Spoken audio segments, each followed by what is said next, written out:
Well, welcome. In this video, we're talking about MoveBees Call Framework. I've got Tyler here. He's our MoveBees trainer and coach. He's going to be here with me. He's going to be teaching all about how to do the framework. So Tyler, tell us a little bit, what is the framework? Yeah, so a framework is kind of a basic idea of how the call flow is going to go. It's basically a process that we try to stick to guide us through the sale. And this is really relevant information for not only our sales reps, but the first half applies to our CSR reps as well. That's really cool. I know when I started back a couple of years ago, they put me on the phones, and I was really anxious about what I would do if the customer asked me a question I didn't know how to answer. And because of that, I was tempted to go one of two ways. And I can tell you which one I went to, but I was tempted to go either overly scripted, like word for word, this is what I'm supposed to say to this person, or scrap the script and just be totally spontaneous. I'm more of a script guy. But what is the drawback of being overly scripted?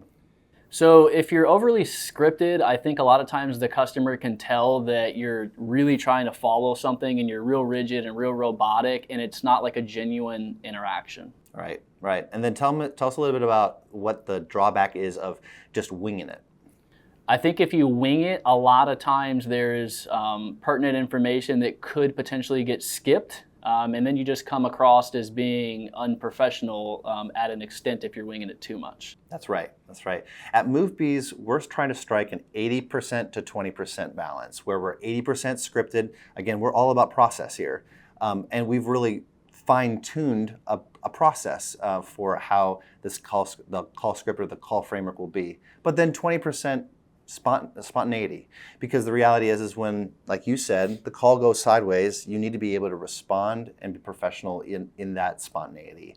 So the 80 to 20% is what we call pretty much this call framework that we're excited to go forward and tell you all about. So in the next 9 videos, we're going to be breaking down this call framework. And there is 9 steps. So for every step, we're going to devote a video. We're going to be talking about what each step entails. Tyler's going to share that with us. And then he and I are going to role play. I'm going to be a customer. He's going to be the sales consultant. And he's going to lead me through that particular step of the call framework. You're also going to be able to see his screen as he navigates through SmartMoving. So here we go. Let's do it.